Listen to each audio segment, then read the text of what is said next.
نبی آئے جگ سے برائی مٹانے، وہ آئے تھے انسان کو انسان بنانے۔ حتیٰ کہ ایک ٹکڑی غار ثور کی چھت پہ پہنچ گئی۔ غار ثور میں اللہ کے نبی صلی اللہ علیہ وسلم اور ابو بکر صدیق اور دونوں موجود ہیں۔ ڈھونڈتے ڈھونڈتے غار ثور پہ پہنچے، پتا تھا یہاں پر ہے غار۔ ابو بکر صدیق غار سے اپنی نگاہوں کو اٹھا کر دیکھتے ہیں، مشرکین مکہ جو غار پر تھے ان کے جوتے نظر آنے لگے۔ اندر چہرہ لے کر کہا اللہ کے نبی صلی اللہ علیہ وسلم ہم پھنس گئے۔ اگر اوپر کھڑے والے دشمن اپنی نظروں سے اپنے جوتے کو بھی دیکھ لیں گے ہم قتل کر دیے جائیں گے۔ اذ ہما فی الغار ثانی اثنین، اللہ عز و جل نے قرآن مجید میں کہا ارے وہ غار میں جب تھے ثانی اثنین، وہ دو میں کا ایک اپنے ساتھی سے کہہ رہا تھا، اپنے صاحب سے کہہ رہا تھا ہم پھنس گئے۔ ابو بکر کا ذکر، اس غار کا ذکر قرآن مجید میں ہے۔ اللہ کے نبی صلی اللہ علیہ وسلم نے جو کہا، اللہ نے کہا لا تحزن ان اللہ معنا، ارے گھبرا نہیں ابو بکر، اللہ ہمارے ساتھ ہے۔ اگر ہم دو ہیں تو تیسرا اللہ ہمارے ساتھ ہے۔ یوں بات ہوئی، اللہ نے ان کی آنکھوں پر پردہ ڈالا اور وہاں سے نکل کر چلے گئے۔ 3 دن تک غار ثور میں اللہ کے نبی صلی اللہ علیہ وسلم رہے، اس پلاننگ کے ساتھ کہ مشرکین مکہ کے ذہنوں سے سوچ بھی نکل جانا کہ ہم مدینہ گئے ہوں گے، وہ سمجھ جانا کہ مدینہ پہنچ ہی گئے۔ اس وقت 3 دن تک ان کی ہمت توڑ دی، اور 3 دن کے بعد راستوں کے ماہر آدمی کو بک کر لیا گیا تھا، جو بھی کافر تھا لیکن اللہ جس سے چاہے اپنا کام لے لے۔ مدینے کے سفر کے لیے اس کو لیا گیا، اور مدینے کے سفر پر وہ نکلتا ہے اللہ کے نبی صلی اللہ علیہ وسلم کو لے کر۔ ابو بکر صدیق اونٹنی پر بیٹھے ہیں، سواری چلاتے چلے جاتے، محمد صلی اللہ علیہ وسلم اونٹنی پر سوار ہیں۔ اونٹنی آگے چلتی ہے، راستوں کا ماہر ایک اونٹنی پر چلتا ہے، دونوں ایک اونٹنی پر چلتے ہیں۔ مشرکین مکہ کا ایک قافلہ مدینے کو جانے والی ہائی وے روڈ کو آخری حد تک چھو کے آ گیا تھا، دیکھ کر ہمت ہار کے چلے گئے۔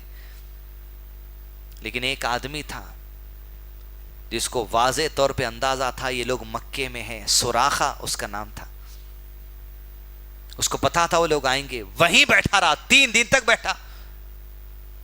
ابو بکر صدیق جب اونٹنی کو لے کر آگے نکلے، اپنی اونٹنی کی نکیل پکڑ کر دونوں کو قتل کرنے کے لیے نکلا، پکڑنے کے لیے نکلا، اس ارادے سے کہ ایک کے بدلے 100 خود نکل جائے۔ سراخہ پیچھے آتا، ابو بکر صدیق آگے بڑھاتے، پلٹ کر دیکھتے، اللہ کے نبی صلی اللہ علیہ وسلم کہتے تم آگے دیکھو، بڑھاتے چلے جاؤ، حتیٰ کہ سراخہ ابو بکر صدیق کی اونٹنی کے بعد 1 ہاتھ کا فاصلہ ہے، پکڑنے جاتا، اونٹ کے دونوں پیر زمین میں دھس جاتے۔ جیسے زمین میں پیر دھستے سراخہ کے، اعلان کرتا رک جاؤ، میں نے تم دونوں کو امان دے دی ہے۔ سسٹم تھا، امان دے دی مطلب اب نہیں ہے، جس مقصد کے لیے آیا تھا وہ کام ابھی نہیں کروں گا۔ اللہ کے نبی صلی اللہ علیہ وسلم نے کہا ابو بکر روک دے اونٹنی۔ ابو بکر نے کہا نہیں، اللہ کے نبی صلی اللہ علیہ وسلم دھوکہ دے گا، کہا نہیں دے گا، روکو۔ سراخہ آتا ہے، کہتا ہے عرب کی زمین پر کئی سال سے میں اونٹ اور گھوڑے چلا رہا ہوں، نہ کبھی سنا نہ کبھی دیکھا جو آج ہوا ہے کہ میرے اونٹ کے پیر زمین میں دھسنا میرے دل کو یہ پیغام دے چکے ہیں کہ بے شک تو اللہ کا آخری رسول ہے صلی اللہ علیہ وسلم۔ سراخوں کو پتا تھا اب کیا ہونے والا ہے، کیا دور اندیش آدمی تھا۔ بولا اب تو آپ چلے گئے مدینہ مجھے پتا ہے، لیکن یاد رکھو مجھے ضرور یقین ہے کہ آپ مسلمانوں کے ساتھ پلٹ کے دوبارہ مکہ آئیں گے فتح کرنے کے لیے۔